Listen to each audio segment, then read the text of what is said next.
We live. Yeah. Yeah, it's only two of us, so get ready to see these faces for a little bit. I'm gonna get to the intro.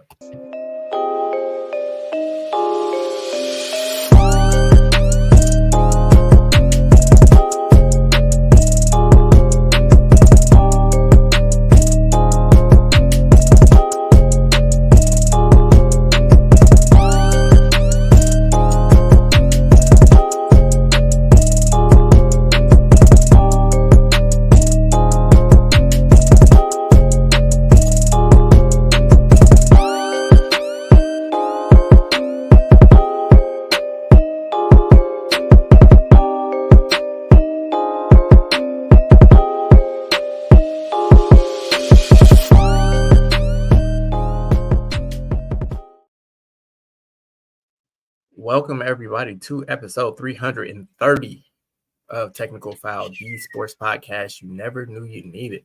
And it's your boy, TIMKINZ, the number 3, aka Ass Ketchum, aka Mr. Give It To Me. It's just the two of us. Oh Lord, here he goes. I am the Eric J, only known as the Eric J. Like I said, it's only the two of us this week. Camille and Ken are out. Send them both your best wishes.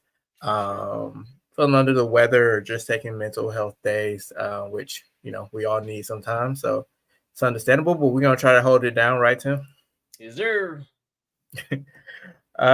Before we get into any other sports talk, we need your help. We need to see what that word of mouth do. We need you guys to spread the word. I don't want to be blasphemous, but share the gospel of the Technical Foul podcast. Open the mouth. We got deacons and bishops up in here, so it is a religious experience at times. But every week, we're actually a little bit early, but every Tuesday around 7:00. This week it was 6:45. Central Time, we do go live on YouTube. We need you guys to please tap in. We have a fun time with you guys in the comments. We got Jeff already in here saying what's up, Jeff? I also saw that Jeff did retweet our announcement saying that we were going live, so we appreciate that, Jeff. Be like Jeff. That's the thing of the week. Be like Jeff. Be in the comments, retweet the show, like, subscribe, rate, review, follow us on all our social media platforms. Basically, wherever you are, we are. So just find us. It's TECKNICAL. Foul. Don't forget the K. Please don't. We just need your help. So if you enjoy it, appreciate you, Jeff. If you enjoy what you hear, I guess that's the caveat. If you like what you hear, share us. If you don't like what you hear, just keep that to yourself. I know you like what you see. Here you go. Like what you see. Here you go. But it helps us out. We appreciate it. We are trying to grow. We saw amazing growth in 2023, and we're trying to double it in 2024. So please make sure that you're spreading the word of Tech Foul. Since it's only two of us, I feel like the game that needs a name will be kind of pointless. It's postponed again. Yeah, postponed again. We're gonna bring it back because, like I said last week, I enjoy winning. So, yeah. But with that, I guess we can get right into the sports talk of the week. Let me cue up some music. Of course, I'm gonna play some douche. We got some happy tunes. No, we will be outside. We'll be outside. Oh, okay, douche. I like this. I don't want to be too overpowering, but the tunes in the background. Nice little vibe, man. For sure.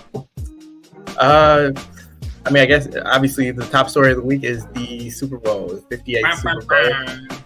The Kansas City Chiefs defeated the San Francisco 49ers for the second time in 4 years. This time in overtime, a game-winning touchdown from Patrick Mahomes to Mecole Hardman. Yeah. I forgot he was on the team.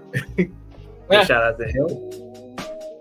He usually comes back in the clutch in those moments like this. Like, literally, like, just You need a nice little clutch touchdown or a random trick play or a random one-off. Like, it was a good play, honestly, to win the game. Like, it was a nice little in and out joint. He was left wide open by himself. Like, I know they complain. Some players are like, "Oh, I ain't know the rules for overtime," and that is a coaching issue. If you did not, I know they tried to run that back, but no, you said it first. You said it and you meant it.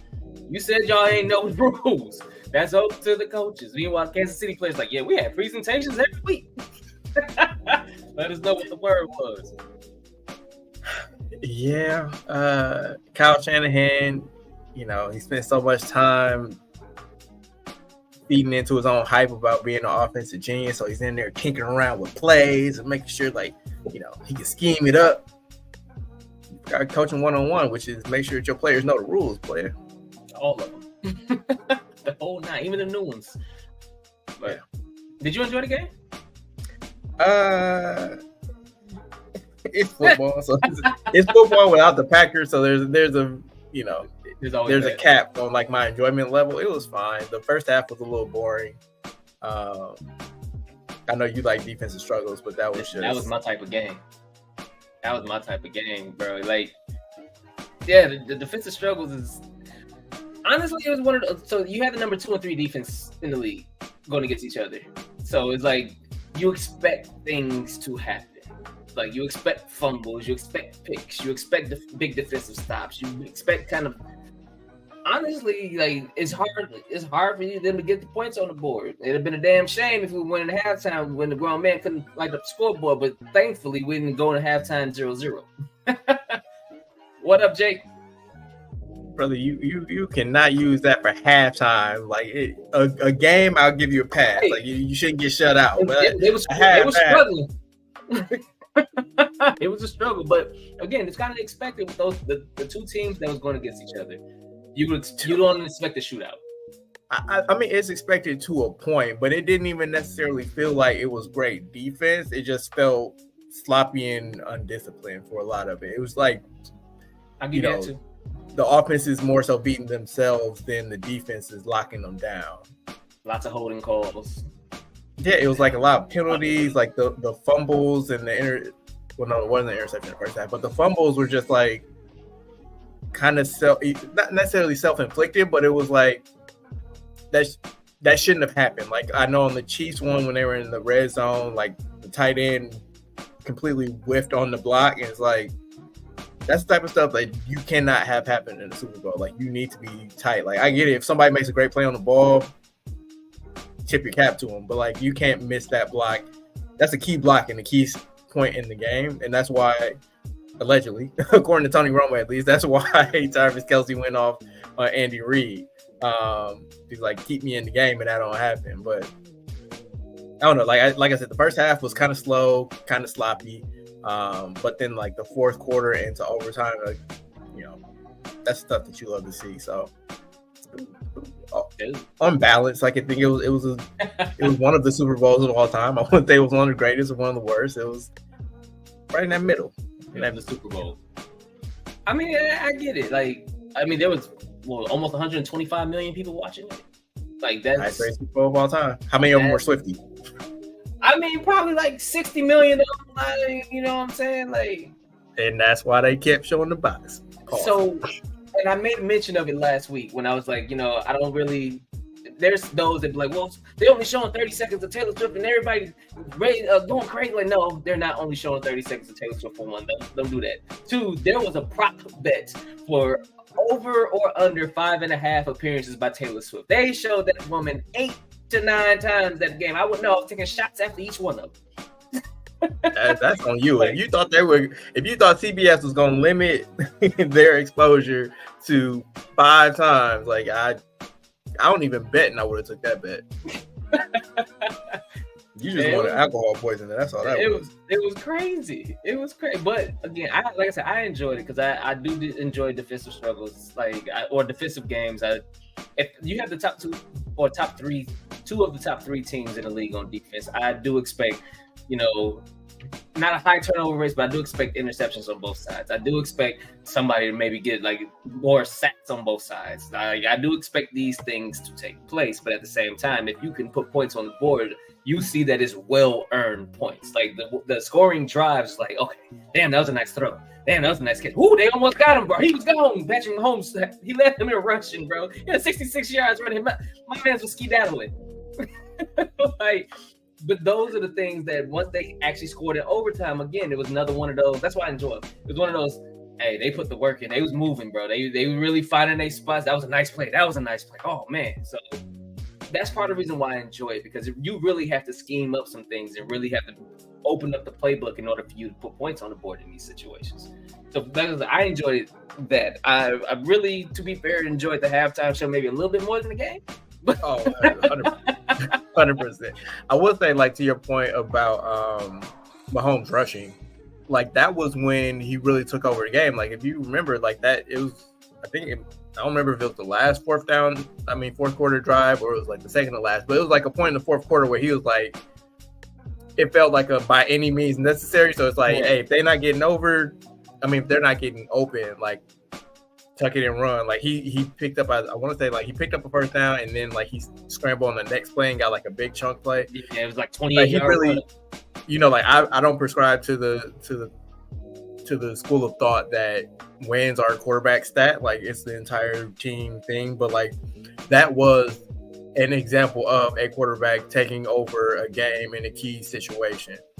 And, like, to the point I just made, where it's like, he's not in a position to do that if his defense doesn't do what they did. So, like, it isn't just, Patrick Mahomes is so great. He's won 3 Super Bowls. It's like, he's on a great team that he elevates, but it's not just they have Patrick Mahomes, so they won. You know what I mean? Like, it just feels reductive. But I do want to give credit where credit is due. Like, I think Brock Purdy played a really good game. He did. I thought there was a couple times where he should have ran, but he's sure.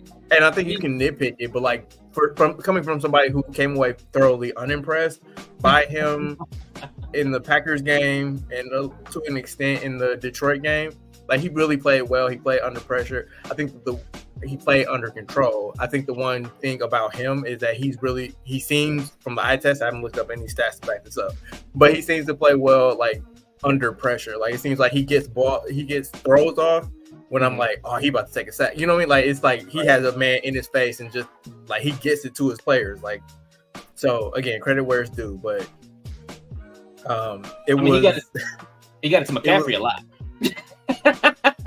that was his go-to. To the point where he was kind of ran down by the end of the fourth, going into overtime. Like, he was gassed because, like, they had to lean on him so much, both in the running game and in the passing game. Hold on, let's catch up on some of these. So Jeff said, man, if the Packers beat the 49ers, we will have 2 black quarterbacks starting the Super Bowl. That is facts, because fuck Detroit. But the Packers were forced to play for a touchdown at the end of their game against the 49ers because their kicker missed the extra point. Karma came back for 49ers because they were forced to go to overtime because their kicker missed the extra point. So it's like, I think that's one of the things that we didn't really take too much into consideration when they made that rule change, but pushing it back, what was it, like 20 yards for extra point? Because it used to be like they kicked it from the 2. I mean, they snapped it from the 2, and now they're kicking it's like a 33-yard field goal instead of like it's further. Let's put it that way. I don't have to be specific, but essentially, like, that's, and like now you've seen the extra point rates have gone from damn near a certainty to it's not a gimme anymore. And we're seeing it come to fruition in that way. So, like, kicking is important. Like, both teams had both the Packers and the 49ers had rookie kickers who I think will be better going forward, but it's like they were in high pressure spots this postseason, and not having an experienced guy came back to bite both teams at the worst times. That's fair. Do you think so? With this Super Bowl win, do you feel like Mahomes is now in that greatest of all time conversation? I'll just say this before I continue. At 28 years old, right? Mahomes' resume now includes 3 Super Bowls, 3 Super Bowl MVPs, 2 regular season MVPs, Offensive Player of the Year, 6 Pro Bowl selections in 6 years. To answer your question, I think he was already there. I don't think like this obviously pushes him up even further, but I think he was already an all-time great. I think he's already a Hall of Famer if he didn't play in this game on Sunday. Like the craziest stat for me, even above 3 Super Bowls in 4 years, or 5 years, is that he's either gone to the Super Bowl or lost in overtime, and those are his, like, in all of his playoff games. So it's like he's never been beaten in a playoff game in regulation. That's wild. That's wild. With this being the first year, he was on the road the entire time. Like, this is one of the greatest runs that we've seen. Like, obviously coming out of the Brady Patriots era, like, there's a very high bar, but like in a short period of time, like, this is one of the greatest short runs that we've seen. I was talking to one of my coworkers about him today. Because I mean, honestly, if you took his name off and just kept his resume, anybody would automatically vote him into the Hall of Fame. Like, my man, like, just today, like, he's done today. He's in the Hall of Fame. It's crazy. He's only 28. Like, he can literally play for another 5. Yeah, Jeff said Mahomes is the first ballot Hall of Famer, and in my opinion, he is better than Brady. I think that, yes, I agree with the first part, and the second part, I think that he's more talented than Brady. I was there with you, talent-wise. And that even if he has like a normal great quarterback career on the back end, like, I think he'll still finish there. But I think that the totality of Brady's body of work is still a little bit better. But it's like it's like LeBron Jordan, where it's like you're comparing greatness. Like, it's like pick your flavor of greatness that you prefer. Like, there's no wrong answers really. Like, I saw that Bomani Jones had a really good way of breaking it down. He said he rates peak greatness over longevity. So he's like, it's cool if you like amass numbers and over the course of your career you get, you sustain greatness for a long period of time. But it's like, if who was the best at their best, and I think that without being a prisoner of the moment, I think Mahomes is the best that we've seen play the quarterback position as he is right now. Because to be fair, Kelsey is 36. He'll be 37. Next year is the end of his contract. Next year is the last year of his contract. So I feel like we can retire Kelsey.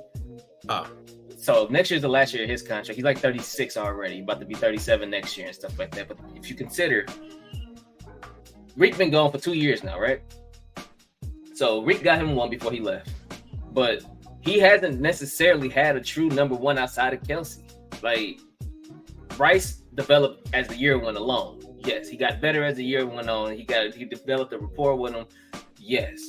But if you add a guy like free agency coming up, T. Higgins is a free agent. You add a guy like him to the Chiefs, like, he hasn't had the, like, people, because some guys at work was like, oh, well, some of this kind of felt scripted. I'm like, bro, he didn't have, all of his receivers was dropping shit all year. Like, he really didn't have a legit consistent receiver like that until Rice developed, and he only had Kelsey, really. And even before he scored, when they played the Ravens, that was the first time he scored since week 11. So it's like, he has not had that true number one, yet they're still, and the defense helped them tremendously this year. Again, their defense was number 2. So it's not like he didn't have no help on the other end of the ball. If you keeping the score down to 17 to 19 to 20 a game, like, you give Mahomes 3 touchdowns. I feel like that's been lost on people. I think people still have the previous opinion of the Chiefs, where it's like, it's a great offense carrying this team, and their defense is the one that they just can't blow for them. Like, no, this is a dominant defense. Their defense is crazy. So, like, the Packers, to that point, like, the Packers, I think, are the only team to score more than 20, either 24 or 27 on the Chiefs this entire season. Because I think for a while they weren't giving up more than 22 to anybody. So with that, and then you just got to make sure that, and then Mahomes is going to work his magic. Like you get that man too many shots, he gonna get you. You gonna end up out of there, and it was a good season for. It was a good run. Super Bowl for me officially marks the beginning of the. At the end of the Super Bowl, officially marks the beginning of the off season. I'm ready for all the off season news. Cats is getting cut the next day. Coaches moving around, all kind of stuff like that. But before I leave the Super Bowl alone, the halftime show. What'd you think? I mean, it's Usher. Like, you already know it's gonna be. No, I mean, I'm saying like it's Usher. Like he went through all the hits. Like he did what he was supposed to do. He danced his ass off. Like he had a couple guest spots. Like, huh? I was shocked about Caught Up. I wasn't expecting him to start that, but people that seen the residency said that's how he starts the residency too. Yeah, it seemed like, from what I understand, like it seemed like a truncated version of like his residency set. Like it hit like most of the things that he goes to there, which makes sense because he did his residency in Vegas. Like he's trying to show the Vegas show to the world. So again, it makes sense. Like I have no qualms. I have no notes. He did what he's supposed to do. I was thoroughly entertained. I thought it was fun. I thought it was a couple of things that Ken got. We got Oh My God. We called a couple of them. None of us went to the residency, so we called a couple of the songs that was gonna go. I felt like even during that whole performance, like with the songs that he played, I was like, he might as well put a Good Kisser on there, bro. I was hurt. That's just because you freaky. I mean, look, he played Love in His Club, dog. Like, come on now. Yeah, but Love in the Club was a single. Like, I mean, it was like a massive single. Like, Good Kisser was like, it's around. It ain't. It was his. It ain't a staple of his. When he like came back. Yeah, I think that was bigger singles when he first came back. Like when he first like reappeared as Usher. Like, okay, hey, we got another one, and here we go again. But no, outside of that, the rest of it was cool. Jermaine Dupri, everybody that I was around, they was like, "Is that CeeLo Green?" Yeah, yeah. We thought that was CeeLo. I was like, wait a minute. No, that's JD. Why he looking like the ring bear? And then like he had the nerve to post that his socks were like Dolce & Gabbana. It's like just because it's designer does not mean that it looks good, fam. Like I need people to realize that. Like just because it has a label on it, that does not justify wearing ugly ass shit. So, my boy looks like the ringleader, man, for real. Like damn, like Triple I Shrine, my nigga. Like God damn. Look like a Oompa Loompa. Look like CeeLo Green. Look like. CeeLo will probably be pissed. Like, hey, I would have had to come like, hey, look, don't do that to me. Don't do that to me. You'll never catch. I don't know. I can't say you will never catch CeeLo Green wearing some shit like that. That's why everybody thought he was CeeLo, probably, because that's the shit. That's definitely his thing. That outfit is hanging in CeeLo's closet as we speak. Like he had that already. He didn't even run out to get it. That was wild, but he went to go check to make sure JD hadn't robbed him. He probably borrowed it to him. Let me hold that, player. You got it. But no, outside of that, no, it was fun. Like it was good seeing Ludacris. It was good seeing Lil Jon. It was good, like the connection that his like it's his number one. So it was good. I enjoyed the show. I thought it was fun. Alicia kind of YouTube is they edited that whole they edited it all out already, like the first portion of that show. But it was cool. I enjoyed it. I really did. I don't want to get into it too far, but it's just like it's a performance. Like they're, like you ain't gonna be hugged up with my woman like that. Like, do you think sex scenes in movies are real too? Like it's a performance, fam. Like, so I agree with you on the performance, but that's a couple times I was like, hey, now, like you can rub the hips, you can grab the stomach, you can grab the back, but no, it was a couple of those. Oh, okay. My boo, like rubbing on the mug. I'm like, God damn. And he just got married too. Hey, look, if their significant others don't have a problem with it, who are we? This is true. Hey, don't get your young or whatever. However that's you say that. Yeah. Like I guess like the Super Bowl halftime show lived up to expectation, like I just said. Mm-hmm. But to me, the Super Bowl feels like it's not as special anymore. And like maybe that's just a byproduct of me getting older and just being more jaded. But like I feel like the mystique is like a little bit gone. Like the commercials don't quite commercial anymore. Like the game doesn't feel as monumental, and it just, I don't know. Like we don't pay attention. Like the prop bets are like, I guess maybe with gambling being legal, it's like before, like prop bets would be like a Super Bowl only thing. Like now you basically, they're not prop bets necessarily, but you can bet on everything like throughout the regular season. So like that gambling aspect doesn't even seem as special and specific to the Super Bowl. Like it just feels like it's not. I mean, like obviously people are still watching it. It's the highest rated Super Bowl of all time. Like everything is still the same, but it's like everything feels more manufactured now. Maybe like I don't know. It just doesn't hit the set. Like the mystique it feels gone to me. Like, do you feel that, or am I tripping? No, I'm kind of there with you because I felt like, as a wrestling fan, for example, we watch a crowd. Like the crowd really helps or takes away from a show. I feel like because of the astronomical prices of the tickets, it felt like at times that the audience was kind of dead, bro. Like it really wasn't the big fanfare or whatever. And again, it was a defensive game. A lot of people want to see scoring. A lot of people want to see this, that, and the third. But I feel like if the cap was $10,000, $8,000 tickets, like you kind of priced out the everyday fan too, or the ones that would have traveled to be there. And it's like, okay, so now you got all of the super rich in there, and they too cool for school. They'll hit you with the yays. So I feel like that may have been like, part of it. Right. To that point, like I saw a crowd shot of like that last touchdown, and it's like from the end zone, so you're seeing like him running with the touchdown.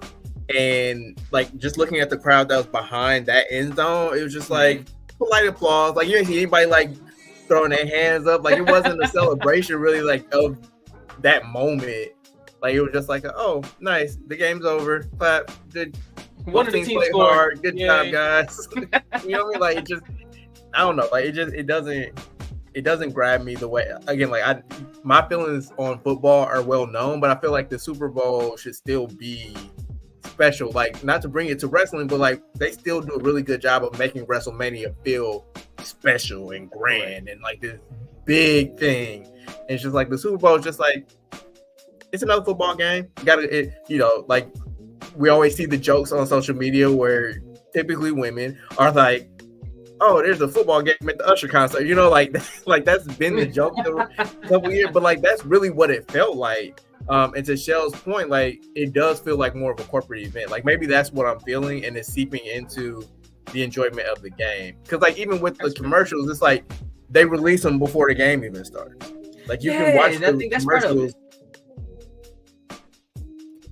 You can watch the commercials beforehand, or if you miss a commercial, you can go back and watch it right away. Like before, you had to be glued to the TV. I mean, that was out of necessity because we didn't have YouTube and everybody didn't have like Twitter and all these other things where you could just go and look at it if you missed a commercial. Like now, it's like, I mean, back then it was like if you miss it, you just got to catch it if it come on TV again. So I don't know. Like to me, it just feels like the mystique is gone. But again, that could just be being old and musty. So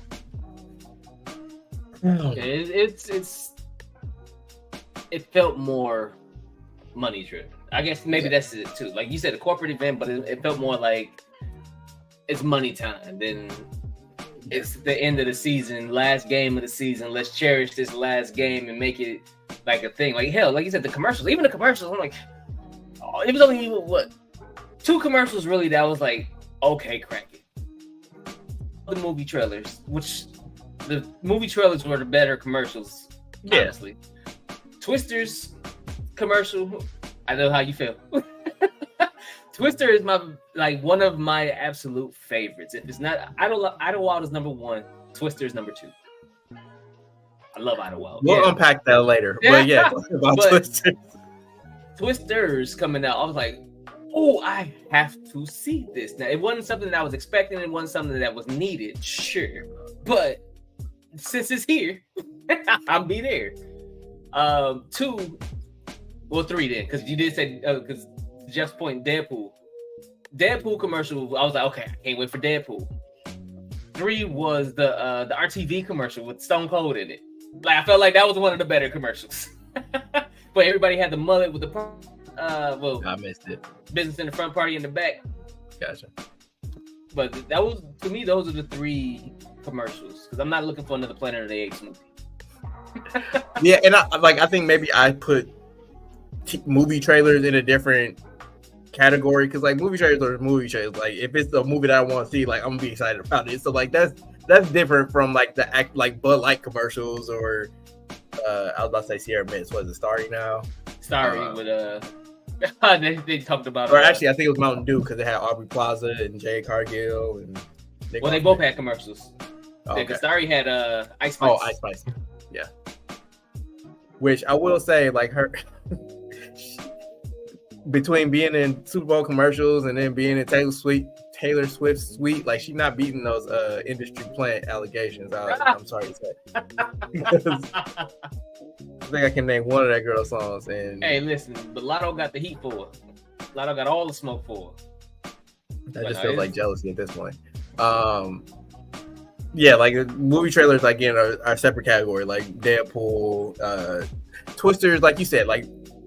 I sent it to the group, but it's like Twister is like the first time where like I'm being old and like get off my lawn because it's like to me the original Twister is like a perfect movie. Like it doesn't need a sequel, it doesn't need a reboot. It was perfect as is. Like just leave it and let it be what it is. It's like Back to the Future. Like we don't need dude. We do not need another Back to the Future. We don't need another Twister. Like, just leave it be. Like, quite skeptical. I'm probably gonna watch it at one point because it's like, okay, does it stack up? But it's like, and it's not gonna take anything away from the originals. Like, that's when people are like, oh my god, you're ruining my childhood. It's like, no, but it's just like, just leave it alone. Come up with something different. Come up with something new. Come up with a new Twister. Like, don't just remake Twister. Like. The originality. See Sharknado. No, it ain't no damn Twister. I will say, like the first 2 Sharknadoes, I was in. It's so bad, it's good. It's a cult classic. Once they got to like 5 or 6, I'm like, yeah. I think Kurt Angle was in 4 when he was still at his prime. I think Kurt was in Sharknado 4. But no, that's all good. No, the Super Bowl. You got anything else on the corporate bowl? Nah, bro. I just hope my team is in there next year. Yeah, I was thinking that like in 2 years we'll have Super Bowl 60. I'm staking my flag right now. The Packers will win Super Bowl 60. Ooh, okay. I feel like we'll be, if we ain't in there, we'll be right. We'll be close. We'll be right there. Them boys we're gonna be all right. Yeah, but fair enough. Shell said Twister, but add an S. What creativity? Yeah, like now there are multiple Twisters. Shells. Like it wasn't in the first one. There wasn't multiple ones in the first one. Which is interesting because if you go back and watch the movie, you'll notice that they went through each phase of the tornado, the F1 all the way through the F5 as the movie progressed. But you know, that actually got me into like literally wanting to be a storm chaser, like fascination with tornadoes and natural disasters. I don't want to be in one, but at one point I really did. I mean, that's part of the job, bro.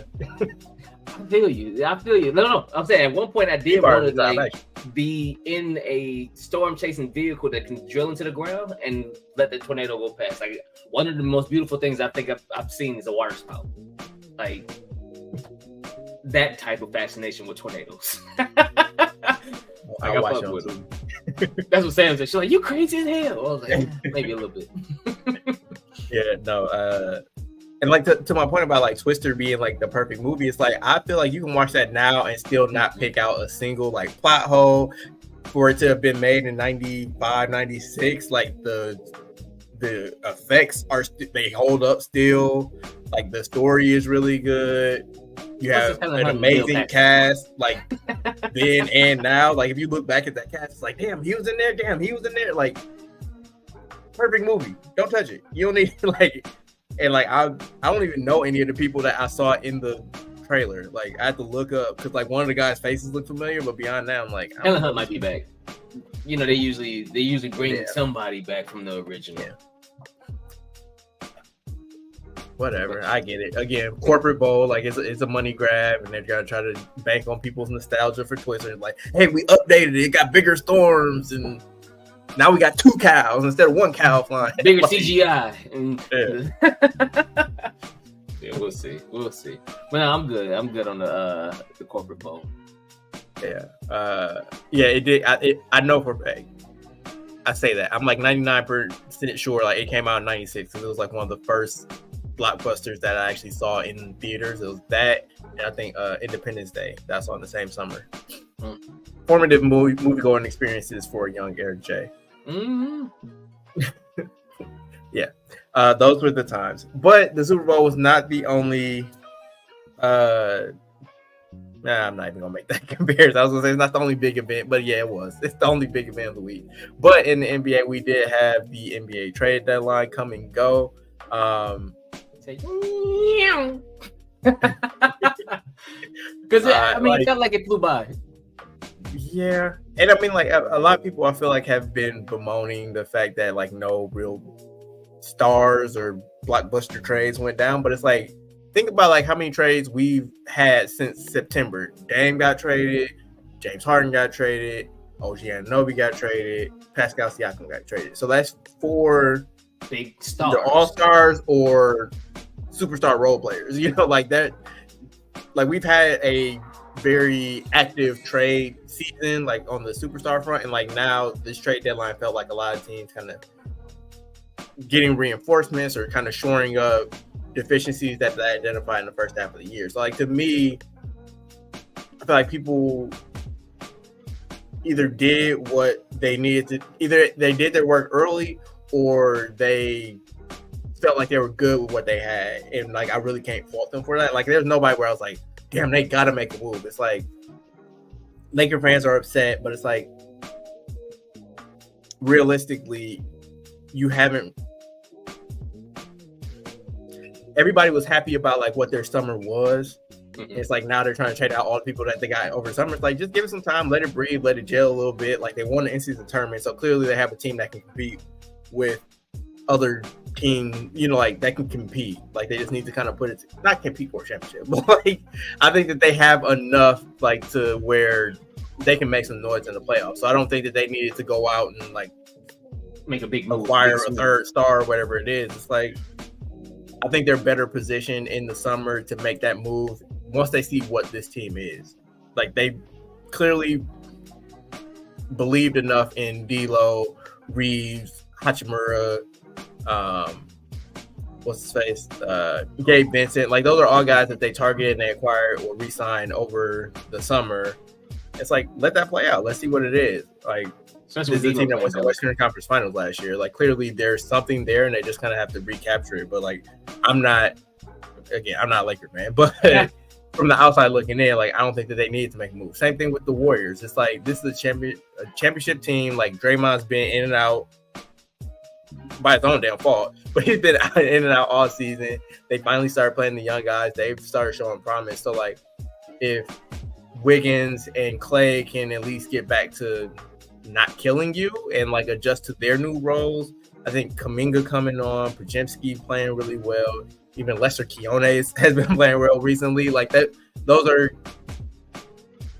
they have forward momentum going this season, which shaking things up in the middle of the season may not necessarily, you know, like that may set that back. So I say all that to say like I feel like I can see the logic in all the moves that were made or not made at the trade deadline.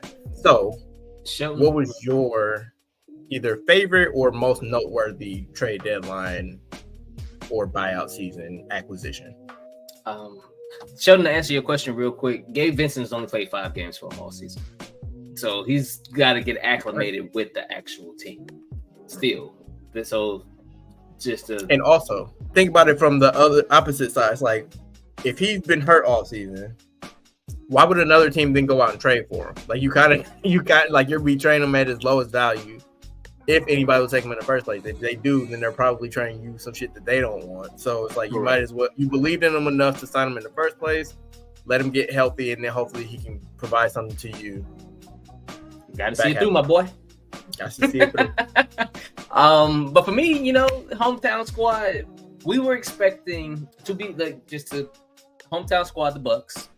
Just to be fair, a lot of fans and a lot of people from the Bucks side, because we had the Doc Rivers acquisition and the change of coaching and the way the team was playing early on, a lot of people was expecting us to be really active at the trade deadline. And then based on the rumors that we were hearing, based on the news that was coming out, it was like, oh, the Bucks is going to make a swing. The Bucks is going to do something because they trying to retool and make sure the team is good around Doc. And the only thing that we did, so a lot of fans were disappointed. To be fair, though, since the acquisition of Pat Beverley, there's been a lot more talking on the defensive end. Bobby has a hype man now with him. Like, hey, I'm gonna turn up now. He got somebody down there that's going, and this is the same attitude that he has. And now you have two people that's gonna be able to talk. Two people that's gonna be very vocal, very forthcoming on, hey, this is what we need. This is what you got. And honestly, I think one of the underrated things is the IQ he brings to the team. So it's like, you mentioned it last week, Eric, Patrick Beverley, or a guy like that, or a guy that played with Doc before will be able to help convey what Doc Rivers is trying to do. Since we've had him, yes, to Jeff's point, we've had 2 games holding our opponents under 100 points, but it's been more so you can see the communication is better. We were already seeing it once Doc got implemented. Yeah, he started off on a road trip. There's a lot of loud naysayers about, oh, how y'all excited? Talking about, so we doing better even though we losing. You ain't watching the game. Shut the hell up. Because if you was watching the game, you can definitely see the difference between us winning in spite of versus losing but still progressing. You saw the progress. You seen the defense slowly getting better. You seen that we didn't lose the games because of coaching. We lost the games because they weren't hitting wide open shots. There were hella shots that they just dead legs. They were on a road trip on the West when Doc took over. Like, there are a bunch of different factors, back-to-back games on the West Coast. Like, there were a couple, and then we had stars getting hurt left and right. Dame missed like 2-3 games. Chris got hurt, missed 2-3 games. Giannis sat a game or 2. Like, Brook was gone for personal reasons. There were different factors as to why we weren't winning games, and yet we were in every game except for one. So you can see it as who was watching the games. Yeah. Except for the Miami game right now, because we can. Yeah, I've been beating that drum all year. Like, even when they were winning early on, it's like it's process versus results. Like, it's great to win games that have bad process, because the thought process being, once they really get it together, then they're gonna take off. But like, it's not good to watch 4 months or whatever it was, a bad process that's not getting better, even if it was resulting in wins. It's like, this isn't sustainable. At some point, they're gonna start playing better teams, and like this process is gonna lead to losses and blowout losses like they had against Cleveland. What you're seeing now is good process, and the results just haven't followed necessarily yet. But I don't want to say reassuring, but you can see the blueprint of a much better team. Like, it's skewed a little bit because of the last 2 games, but the Bucks were like 5th since Doc took over in defensive rating, which at no point under Adrian Griffin did I ever think that they would get to that point, because the defense looked bad. It looked disjointed. There's poor communication. Like, the strategy was questionable. Like, there were just a lot of things going on. Like, now there's cohesion. They've simplified things. And like, again, like having somebody that played under Doc previously, that's a really good communicator, that, to Mark's point, is a pest. Like, you need all these things to kind of be like a more cohesive team. And it seemed like they got away with a lot of things because they were more talented. Right. And it's like that talent runs out at a certain point because like there are other teams that are just as talented as you that are much more of a collective unit, with good coaching, with good strategy, with a clear coach attack. Right. Like you're not just at the mercy of like, did we just outshoot this team? And yeah, results matter in the playoffs, but like the point of the regular season for contending teams is to get your process right so that you can have good results in the playoffs. Like, I mean, hell, let's take it back to Bud. Bud was punting the regular season at different points and allowing the bench to get their run, allowing some of the starters to chill and let everybody kind of get into the mix and get into the mode of being able to play because of the fact that, okay, we gonna go to the playoffs. We got the talent, we got the team to make the playoffs. But what I want y'all to do is get our process, get our system, get our things down during the regular season. That way, during the postseason, things stick. Not just for the starters, but for the bench players and for the reserve players too, just in case that we need to call on them from time to time. The process during the regular season is always a big thing, especially for a team that has a new talent and superstar Damian Lillard. He's still getting his footing. Now we have a new coach again, after having a new coach in the offseason, implementing a whole new system that wasn't supposed to be implemented, but it was supposed to be tweaked, not changed. Then all of a sudden you have to go to a brand new coach again right before the All-Star break. So it's like there's a lot of things that has changed. So in order for us to be able to see the results of that and hopefully see better results in the playoffs, you have to have that, allow that process to work throughout the regular season. Hell, we see James Harden cooking all damn regular season and don't do shit in the playoffs. That ain't a good process. We don't want a James Harden in the playoffs. We did that last year and got bounced first round. Everybody was pissed. Let's get rid of Bud. Since our chip, the 2 times we've gotten bounced, everybody was like, we don't like what we see. Let's get rid of it. Allow this process now to finally work itself out too. You see that the defense has been better. You see that the offense has been better. Like they're literally just missing wide open shots. It's not like they're taking these mad contested ugly ass shots. No, it's not like they're forcing up bad shots. You're really seeing them. Oh man, that was clean. He just bricked. We got streaky shooters. So like Malik Beasley was hot as crap, and then for the last few games he ain't really been hot like that. But if he was hitting the same shots he was hitting all season, I guarantee it'd be a completely different swing. So then you start bringing in AJ Green. AJ Green is a sharpshooter. He had 27 and turned around, was 1 for 9 the next game. But it's a process. Eventually, the young guys may start getting a little bit more run because the coach start trusting them. They all start building rapport with them. You start seeing more in practice, things like that. So everything is a process, and I'm not one to. I haven't been, especially since he came in. Like I've seen different things with different players. I thought for a minute before Doc signed, like Brook was rebounding more. I was like, oh shit, man, Brook Lopez might actually be averaging 8 to 9 rebounds again. No. We're back to what we was, but different little things changed. Giannis was starting to average 8 to 9 assists a game for a nice little stretch. Like different things have been maybe implemented, different things have been changed. Dame's getting the ball more in transition now. They're trying to make sure that he see it earlier in transition so that he could probably push the ball up the floor unless Giannis is going to take it coast to coast. You got to see that a little bit more. The players that don't have the ball, that's not typically the pace pushers, are getting the ball to the ones who do. Like you start noticing little things like that where you wasn't seeing that at first. You start seeing cats. Too many players are waving off Dame early in the season. What? You waving off who? So then, his rhythm is off. I know you cooking. You know that a whole bunch of stuff, and I know like Camille gonna get me because I'm not pushing back on it.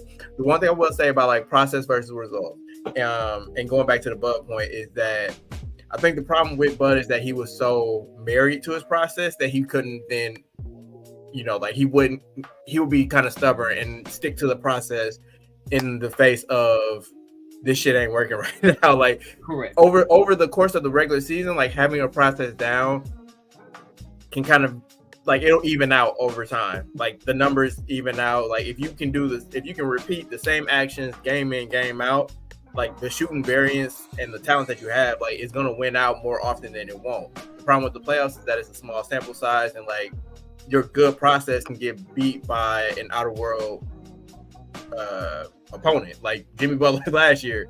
Like that's good process because it's like he can't keep hitting these shots, except he did keep hitting those shots. Hitting the same damn shots. the regular season is about the law of averages. The playoffs are a small sample size where things can get skewed and then you out. So, like, I get that line of criticism, and I think that the Bucks kind of overcorrected. Where like before, Bud was like process. Like Adrian Griffin's like, I can make these adjustments. I can do this. We can be multi-positional, and we can switch, and we can be aggressive, and we can crash the boards, and we can do all these things. And it's like he never installed like a base. Like they never knew exactly what they were trying to do.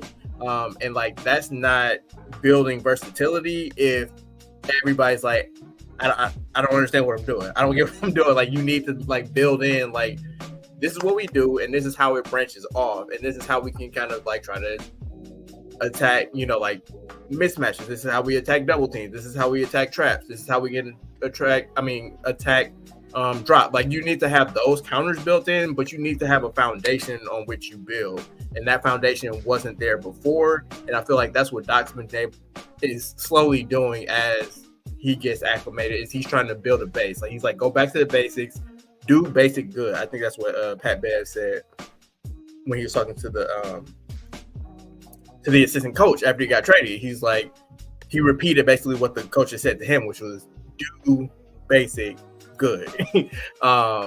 Which again, like that's the stuff that they need to be. Again, like it's a team of vets, so you would hope that they don't need to be taught that. But it's like you need to get everybody on the same page, because it felt like a lot of dudes just, I gotta take over. Like Giannis was trying to take over. Dame was, I try to take over. Bobby Portis, I gotta take over. Chris Mills, I gotta take over. It's like it's too many cooks. Like you gotta establish a hierarchy. You have to establish like, hey, this is what we're trying to do. Everybody work collectively to get to that goal. Play within the flow. Yeah, I to kind of go back to my original point, like the Pat Bev pickup was a lot bigger than a lot of people initially thought, and it's a lot more valuable than we thought. And it was a straight up we gave up one of our second round picks and a little bit of cash, but getting rid of campaign for Patrick Beverley and be able to get a guard that can defend better, who has a better IQ, like it helps. It helps tremendously. Someone who can be vocal, someone who can help translate for the coach, like it helps a lot more than people gave credit for. A lot of fans I see is Pat Bev fans. I think that they also, again, like I'm not in that locker room, so this is just me looking from the outside in, but it seems like that's the type of, I don't want to say agent of chaos, but like that's the type of dynamic that you kind of need to throw into a locker room that's like, I don't know, it just seems like it's a lot of guys that don't want to step on each other's toes, and you kind of need somebody that's going to be like direct. Fuck your shoes, nigga. There's too many nice guys on that team, it feels like. Like even the guys that are like have reputations seem like, I don't know, you kind of need somebody with the edge, and I feel like the Bucks weren't playing with the edge for a large portion of this season.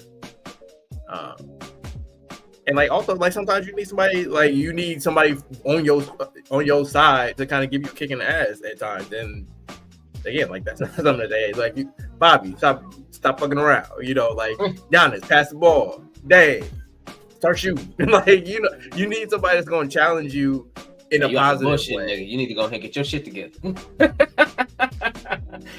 Everybody needs that one, honestly. Like just from somebody who's played on multiple teams, multiple sports, things like that. Sometimes I was that guy. The other times I'm like, hey, I'm the positive reinforcement. Hey, it's all right. We're gonna get it next time. The other times like, hey, no, we need to get this shit going. Otherwise, we're gonna lose. Like not just you, me too, but we need to get this shit going. So sometimes like Jeff, I don't know if it's necessarily that PJ doesn't want his shoes stepped on. I mean, like literally, he doesn't want them stepped on. But like, I feel like PJ was the Pat Bev of that team. Like, I don't think you need two, because then they gonna be butting heads. But like, you need at least one. And I feel like Pat Bev is the PJ for this roster, if that makes sense. Like things that he brings is kind of similar, where he'll be your number one hype man, like when you on his team, but he'll be the number one irritant when you on that other team. Correct. That's a good comparison, because PJ was that at the spot that we needed him at the forward, the kind of the pseudo big man spot. We needed that for that team. This team needed that at the guard position, truly. Yeah. I mean, they need that presence, period. Which is funny, like I say that because like Pat Bev and PJ were teammates in Houston. Like now that I think about it, but yeah, no, I'm down for it. Like I had hoped that they would do more, but like I also understand that their big mid-season acquisition was Doc Rivers. So like shaking up the team further than that, like maybe they wanted to see what they have first before they make the next move. Also, I didn't realize that getting off of Robin Lopez will kind of, assuming Chris doesn't hit some unlikely bonuses in his contract, that should open up a pathway for them to duck the second apron, which opens up more avenues for acquisitions in the summer. So I think that I was underwhelmed at first. It's like, oh, we got Pat Bev. Like, I was happy about that move because it's like, yeah, we need that. But it's like some more. Like, we need more help on the wing. We need, like I said on this podcast for like the last month, like I've been kind of out on Bobby. Like, hopefully, again, like the combination of Doc and then having, his Arkansas brethren, Pat Bev on the team, like hopefully that kind of gets him out of whatever the hell he's been going through. But I don't know. Like, I'll wait it out and see. John Horst seems to believe in the roster that he assembled over the summer. And Horst we trust. I mean, he really, when he needed to, he's made them. Like, he got dang. Like, how much bigger do we want him to go? Like, we can't forget that. And I think people forget that when it came to the trade deadline. Like, no, we need to make another. Like, that was a big ass move, bro. Oh no. Like, if the price was low enough, like, sure, take a flyer on DeJounte Murray, but I wasn't expecting anything like that level. I just want like there to be like kind of more. I don't know. It just felt like the bench has been an issue this year, and trying to fortify that to a degree. But I guess you could say the same thing that I said about Gabe Benson, where it's like, okay, if we see that Bobby and Pat, I'm gonna have to start saying White Pat and Black Pat. If Bobby and White Pat are struggling with the roles that they have on this team, like why would they then trade for them and give up anything of value? So like maybe you do need to rehab their value if you're going to turn them into somebody else. Right. Going forward. It's the dope part about what you just said about Giannis and the rest of the team, Jeff. That last 2 words, or the last 4 words in the first quarter. We have 3 more to go, bro. Things can change. And the way that Miami was shooting in the first quarter, if they can sustain that throughout the game, it is what it is. Yeah. Let's see. For me, like obviously I don't want to repeat the Bucks talk, so I'll go elsewhere. Coming out of the trade deadline, I feel like the Knicks have built a really good roster. Like, they're deep. Their players make sense together. They acquired Alec Burks, Bojan Bogdanovic, on top of getting OG about a month ago. Right, actually 2 months ago now. DiVincenzo been playing out of his mind. Yeah, right, Jalen Brunson's been playing out of his mind. Like, OG is hurt now, as is Julius Randle, so it'll be a while before we actually see the team in its full state. But that's wild. From top to bottom, That's wild to say now. Like months ago, like we were like, Knicks is without Randle, Brunson cooking or whatever. Even if DiVincenzo stay end up playing the way he is playing right now, they're like, okay, well, Brunson and DiVincenzo, but they ain't got Randle, so we don't see them really doing too much. Like, they're doing this now without Randle. Like that is the scary part about the Knicks, but it's still the Knicks. Yeah, I guess like my question would be, are the Knicks, I won't say are they the second best team, but do the Knicks fuck it, I'll ask that, because I was gonna say, like, do they have the second best roster? But like we're splitting hairs at that point. Like, do they have the second best team in the East as it stands today? On paper, I still give them number 3. I still put us number 2, and I still put Boston number 1 because I just give them Boston their due. They like their props. Like they have a good team across the board. But outside of that, like I'll still give us 2 and the Knicks number 3 because they got to put it all together. Like they got I'll give the Knicks number 4 because Cleveland has a good squad too. Like the Knicks just made themselves more relevant, put them in the position where Philly was in essence. So Cleveland moved in the Philly spot at the number 3 spot, and then I feel like the Knicks may have bumped the Philly down at about number 5. I mean, Knicks may have bumped Philly down like number 5 because again, like you said, once Randall comes back, but who knows how that gels?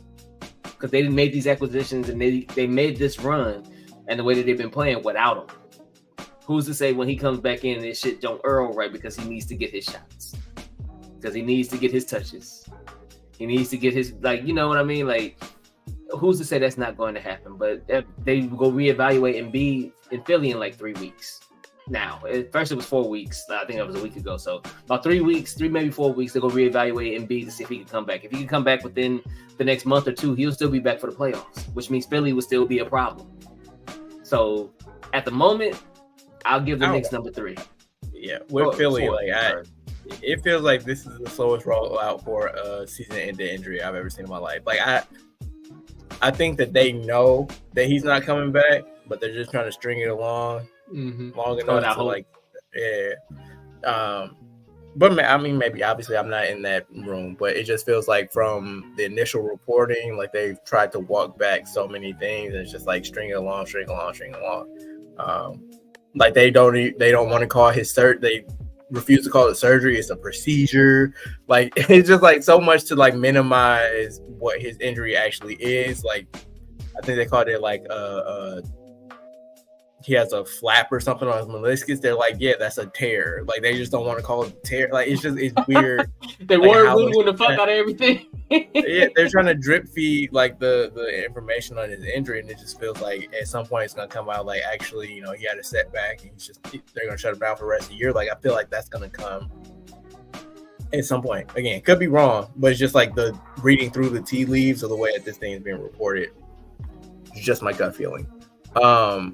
But yeah, I don't think they had a big win over Cleveland yesterday. Yeah. Like that was big. Like I guess that would be the other kind of semi-big move is like they picked up Buddy. But I guess if he doesn't come back, then it doesn't matter. It'd be interesting the way that they close it out because like the East is honestly the East looking nice. I mean, shit, you still got Orlando at number 6 and Indiana at number 7 right now. So the top 8 and Miami at number 8. So like the top 8 teams are valid. Honestly. Yeah, but then the rest of it is poop. So like it's Chicago and Atlanta. But hell, Atlanta can make a run. Like they got the talent. It's not like they don't. Like you got Capella, Okongwu, Murray, and Young, and Jalen Johnson. Like that's a good spot. They may be top heavy too, and they got Bogdanovich coming off the bench, and they got Sadiq Bey coming off the bench.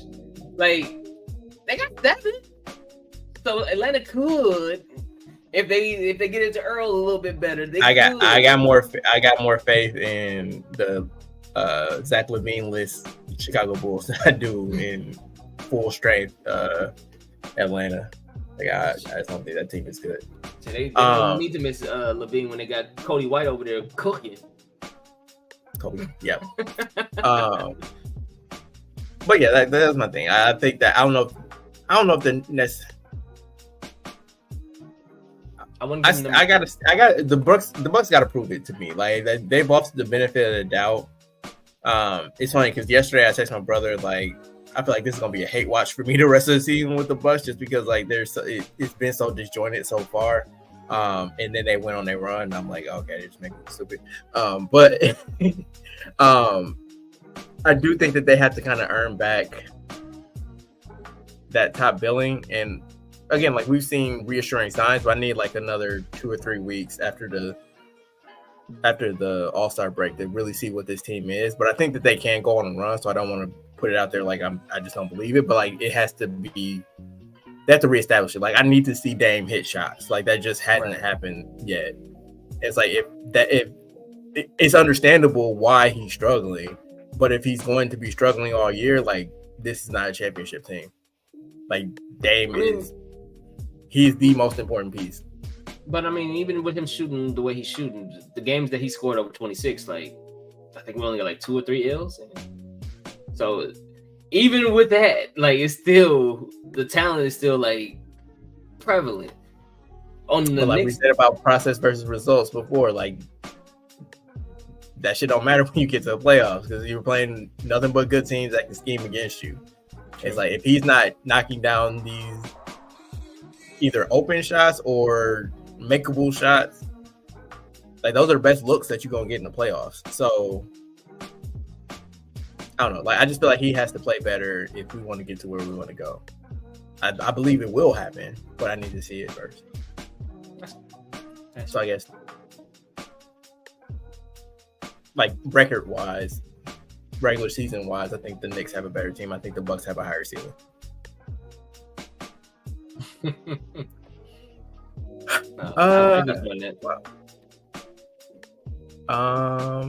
I guess the last thing we have to talk about is the wrestling. Yeah, last Thursday. I keep wanting to call it a press conference, but it was definitely not a press conference. Hey, they said it was a presser. They said it was a presser for WrestleMania. That's how I'm rolling with. Yeah, it was WrestleMania kickoff. That's what we call it because it felt more like the pre pay-per-view show than anything. Well, they held that in Vegas. Had promos from Bianca Belair, Rhea Ripley, Becky Lynch. And then the 4 male presumed headliners. So you had Roman Reigns, Universal Champ. Although I think they're changing the name of that title because I feel like they don't call it the Universal anymore. I feel like they've been calling it like the Undisputed WWE Championship or something like that. It's always been that, but it's like because like it was the Undisputed WWE Universal Championship. I feel like they stopped saying Universal. I think at some point it's just gonna go back to the WWE title versus like the World Heavyweight title, which is how it was for the longest. And so you had those two. You had Roman, you had the World Heavyweight champ Seth Rollins, you had Royal Rumble winner Cody Rhodes, and you had The Rock. Obviously, the headline from that was they were supposed to be solidifying the fact that it was Roman and Rock in the main event of WrestleMania for the Universal title. Cody was like, and he's like, actually, let me get my spot back. So like it does appear that they've now pivoted back to Roman versus Cody for the second time in a row, closing out WrestleMania Day 2. Given all the online chatter that you talking about the trends and the crybabies and the whatnots, do you think that what we assume is the WrestleMania main event, is that the right way to go for them at this point? Do you want to see Roman Cody too in that spot at WrestleMania?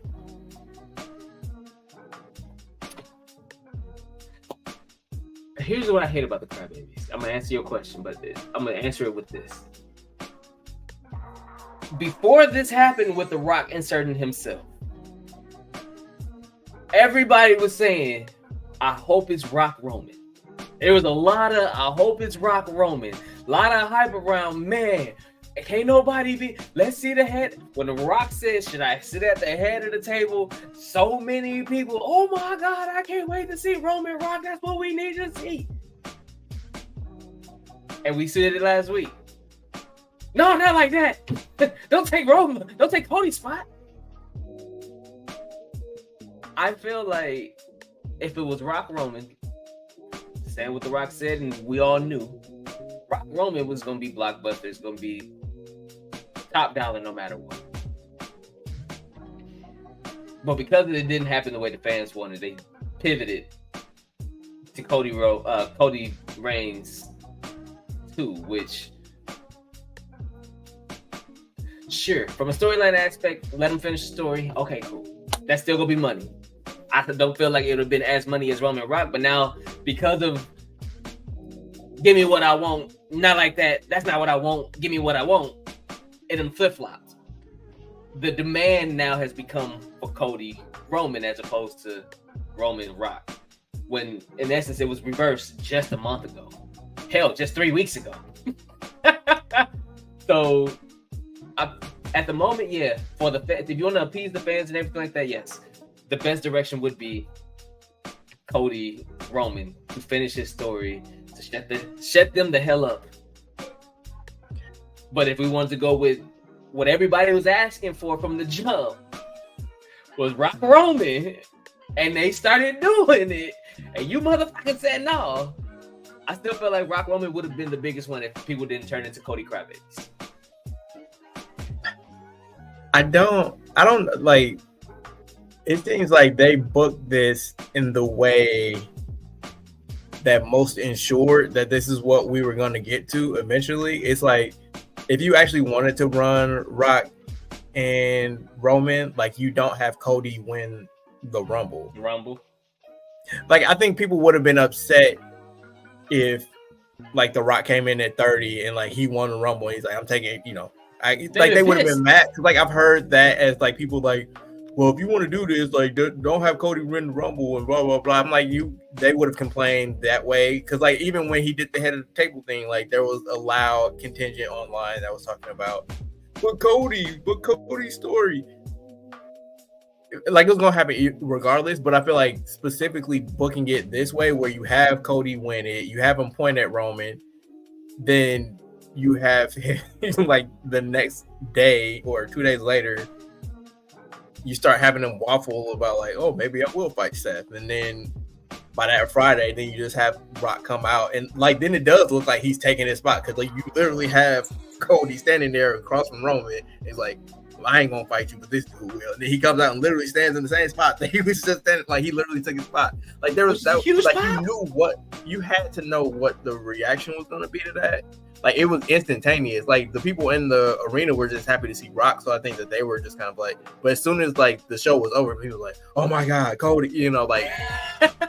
So it's like it felt like you were trying like either they're very dumb or like this was all done intentionally. I don't know why, but like I watch this thing just to watch it. Like I don't try to be like, this is what they should do, this is what they shouldn't do. Like I like naturally like you be like, oh, where's this going? Like trying to read the tea leaves. But like as far as like telling them what they should do, it's like this they show. Like I'm just watching it. Like I don't have no like it ain't my bag to book WrestleMania. Like that's not what I'm here for. I'm here to watch it. Like I'm assuming that because like I've enjoyed so much of it over the years, especially like over the last year or two, as they've been building this story. I'm like, they're gonna figure it out. And that was where I stood last week when everybody was up in arms. It's like if they think that they can make Roman Rock a thing, go for it. Like I'm interested in seeing what happens. If they would have like completely removed The Rock from the equation, they did Roman Cody again, it would have felt like, oh, I know where this is going, but like I still would have been like, okay, but like after the inevitable happened, Cody finishes the story, like then where do we go from there? Like what's the next chapter? Because it's like it's wrestling, like it always keeps going. Like there's always, okay, but what about Raw? Like after every pay-per-view is like, okay, so what are we gonna do on Raw? Like there's always a next step. And like I'm just like, just let it unfurl, let it play out. They want him to, which is where I stand right now. It's like, let's go. Like they kind of planted some seeds for different things. Like I feel like at the press conference, like Seth coming to the defense of Cody and like standing up for him. Like it feels like there's something there. And to Jeff's point, he heard that The Rock and Roman will team up against Cody and Seth night one. Like maybe, like I would like to see it. Like I wouldn't mind it. I wouldn't mind them being tag champs. I ain't gonna hold you. Like if they was to be the tag team champs, think you need to bring the championship into it. Like it just for the sake of like this is our family defending our honor or whatever. Like you can justify it any way you need to. Like I feel like leave the tag team titles where they at because like that makes that match more, like special for whoever the fuck the champs are now. Was it Damian and Finn? Mm-hmm. Like they need something to do. They might lose those at the Chamber. They honestly might lose them at Elimination Chamber. They're going against DIY. Oh, not DIY. They're going to get Strong Style. I mean, again, like it's a prop. It don't really matter, but it's like it's something for them to fight over, and it's like you don't really need the titles on Roman and Rock and Seth and Cody to make that match special. So it's like, why even muddy it up? Like that's not what they're fighting over anyway. It's a grudge match. I mean, not even that match in general. I'm just saying, like, it would be dope to see Roman and Rock with Brothers of Destruction kind of thing. Like the bloodline is out here with Roman and Rock. Like, who gonna beat these cats? I don't get tied up into necessarily like who has, again, like titles are props, so it's like it's something to fight over, but like at the end of the day, it's like if the story can kind of live on its own without it, it's like a couple years ago they did Goldberg and Brock, and they took the title off of Kevin Owens. It's like, you had to take the title off of him. Like you could have had that same match and it'd be the same thing, and we good. Like if people would have watched it, people would have been, like excited for it, and like you make Kevin Owens seem more important because like he's somebody that needed the title at that point. Whereas like people that are made, like it's like they do more for the title than the title does for them. That's fair. But whatever. It again, like there are dynamics to like the storytelling part of it, where it's like, okay, like use those props to create something, but like just having it there just to like add more prestige on top of some shit that was already sold, like it's kind of a waste. Overkill. Yeah. But yeah, I don't know. Like I feel like what I was getting to was the point that because of the way that they booked it, like the inevitable conclusion was that these people were going to turn on it, and then it gotten so loud that we heard Rocky Sucks chants for the first time in like 20 years.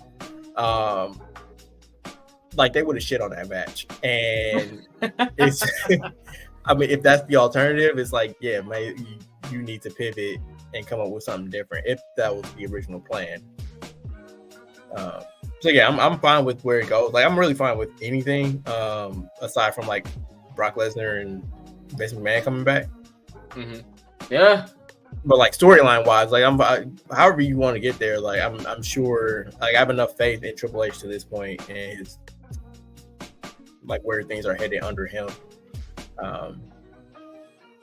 Yeah. To your point, actually, about the Brock Lesnar thing, they erasing Brock from history. So is Undertaker 22-1? I don't think that Brock is getting the Chris Benoit treatment. I think he's getting more of like the Hulk Hogan, where it's kind of like it was here. We don't really talk about it, but like they're not going to act like Brock Lesnar never existed. But I do think that it's kind of like when they make, like I said, when they make Hulk Hogan go away, it's kind of like, hey, we ain't gonna talk about you that much. Like we may mention you in terms of like, some records that you hold or some shit, but like we're not gonna like highlight you on the show and put you in our records just to make sure that he ain't the record holder. Yeah, like that type of stuff maybe, but like as far as like Benoit, where you never hear his name on WWE television again, like that's not gonna happen. If anything, it'd be Vince that treatment, but I don't think Brock is that far because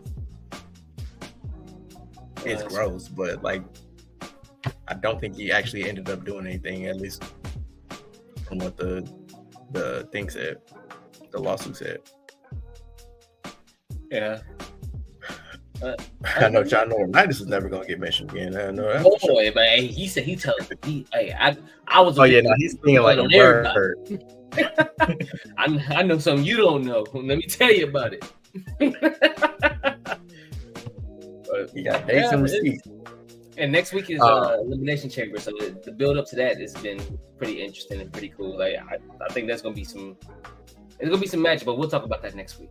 Mm-hmm.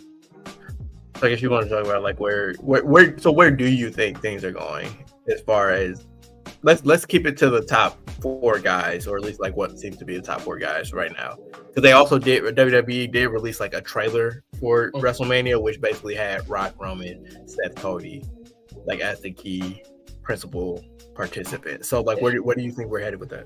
Here's something I literally just thought of right now. Like, and it's not necessarily based on what Jeff said, but more so like keeping it at the top 4 guys. Let's just say, hypothetically, Seth isn't ready to go for Mania. I can see the tag match happening. I can see that. But I can see them using The Rock to fill that last void. Not necessarily in lieu of the title, because if he's not ready, I think they'll somehow, some way find a way to defend that title at Mania. But because Rock is now involved, Seth's title, I feel like they'll somehow, some way feel he do like a snitch, but I feel like they'll figure out some way to get that title defense, because at Mania they defend all of them. Like, nobody's chilling at Mania. Like, every champ is going to be defending their stuff. So I can see them using that to fill the void and using that as a platoon for Cody to, in essence, for his title match the next night.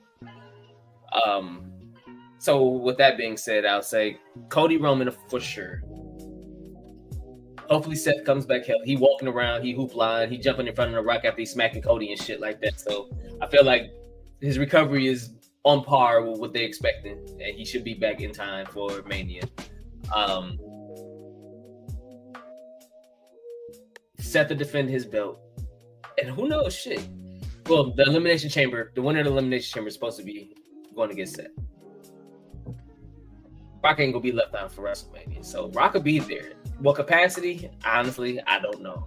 Maybe it will just be a tag team match, or maybe it'll be in order to get to him to finish your story, you got to go through me kind of thing, which I can see too. Like, not necessarily Daniel Bryan, but Daniel Bryan-esque. He had to go through Randy and Batista before he got to Triple H. So it's like, or the other way around. Yeah. But he had to go through some people, his people, before he got to the champ. So it may be, all right, you want that belt, then you got to go one-on-one with the Great One. Which, again, is still box office, still a blockbuster. So I think that Rock could be involved in the title picture for sure, at some shape, form, but if it's a triple threat match, if it's you got to go through me to get to him, like whatever, or a tag team match to kind of set some shit up, but he's going to be at Mania. No questions asked. Cody Roman is happening at Mania. No questions asked. Whether that's a triple threat, whether it's a fatal 4-way, whether that's a tag team match, whatever the case may be, Seth Rollins, pending his recovery goes well, will also be involved for sure. I'm just excited to see what they do, because Triple H will pull a fucking rabbit out of the hat. Whole show. Yeah. Looking at some of the stuff that Jeff is putting in here, which I always appreciate your insight, especially on wrestling stuff, Jeff. So he said the tag, like if they do a tag with Roman Rock versus Cody Seth, that does allow Rock and Seth to be protected and not do much. Which is always kind of like the side eye for like Rock doing a solo match. It's kind of like, bro, the last time you did that, you tore like your entire guts. So maybe like having him in the tag match does kind of allow him to ease his way back into the ring without having to do a 25-30 minute main event match.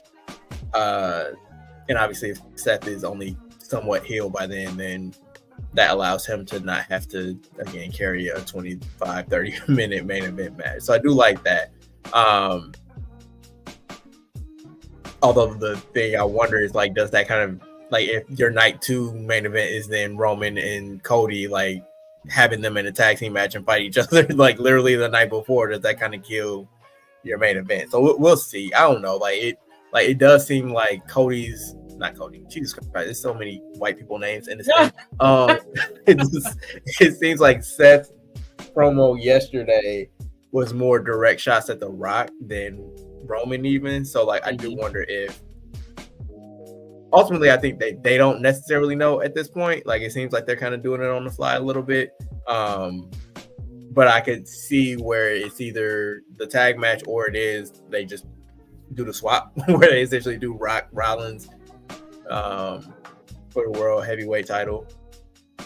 But like if we take what you said, Tim, which is Cody has to fight The Rock first before he gets to Roman, like then if Roman loses the title, that then sets up like a head of the table match in Saudi, to Jeff's point, for Rock and Roman. Which that does feel like an appropriate main event for a Saudi show. Like I'm sure like The Rock will get paid out the ass to do it. So or Rock could screw Cody. I mean, screw Roman at Mania. That's what I'm saying. Like I think that coming, like if he loses the title, he's gonna blame The Rock. He's like, everything was well and good until you came around. You were supposed to take him down, and you ain't do it, and blah. You know what I mean? Like it's like you can create a story, you can create tension out of that without, like really having to put that much effort into it. Or like if The Rock is like the special guest referee, and it seems like he's there to just screw over Cody, and then he counts the 1, 2, 3, or he turns on Roman at that point. Like it's a lot of stuff that they can kind of do. Like I said, they put themselves in a position where like they have a lot of options. What I do wonder is like how Punk's injury at Royal Rumble kind of threw a wrench into things. Like I wonder where they were going before this. Because clearly they've had to kind of pivot away from what was the obvious Seth match, right? A month ago or whatever it was. I don't know. Talking shit about The Rock when Rock was in the background. Did you see that? He was like, man, if I was Cody, I wouldn't let that happen. I'll slap Rock right in the face. Rock in the background looking.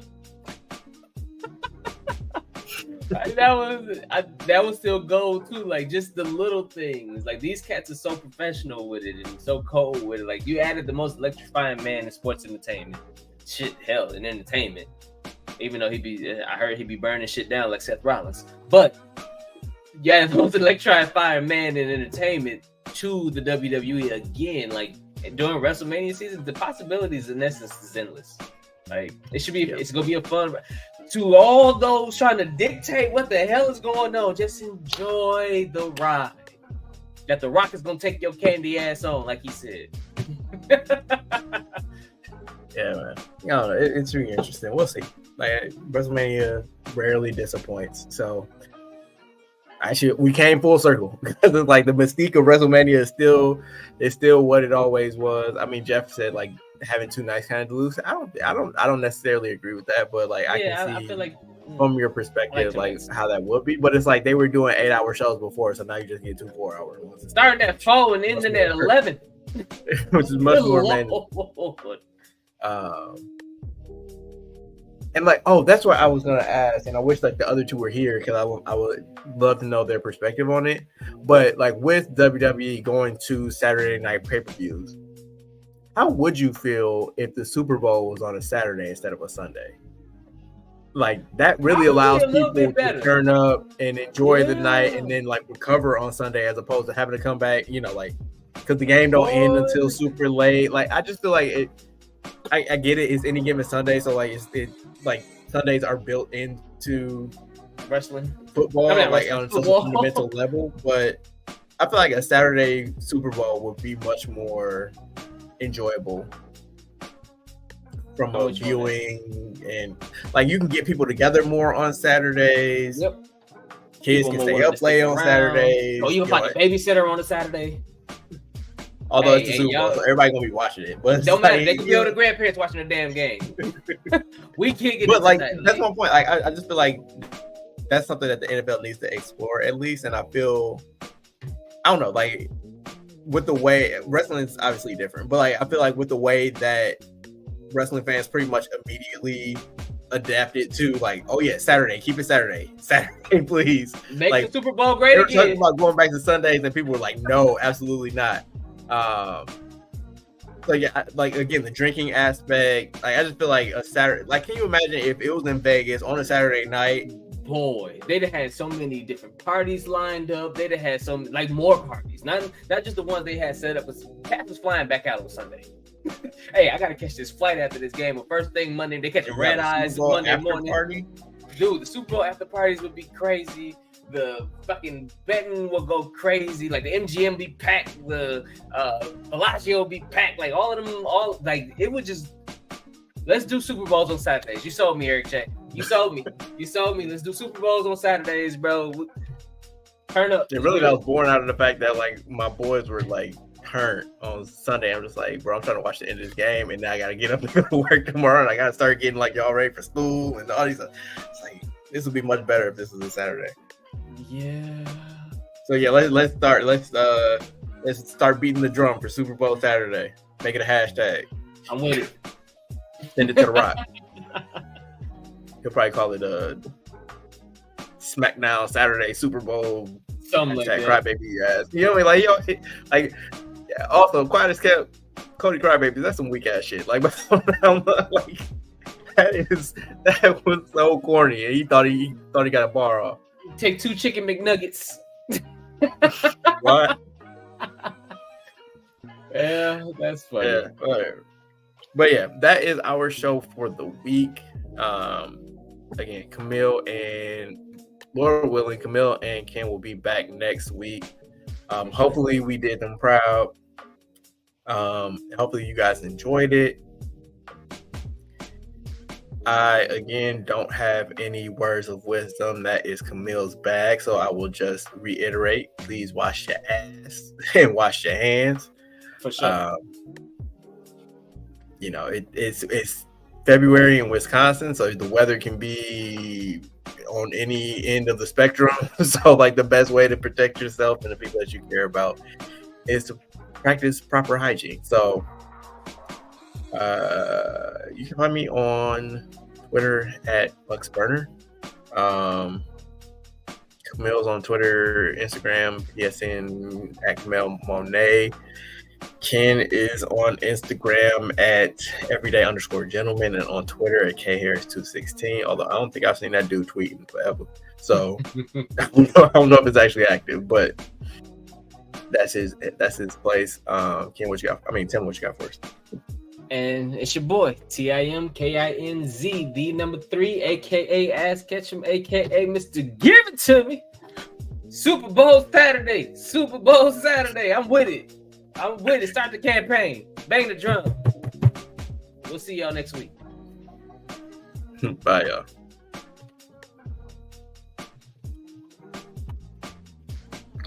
Wrong one. There you go. Thank you for watching. All right. Peace out.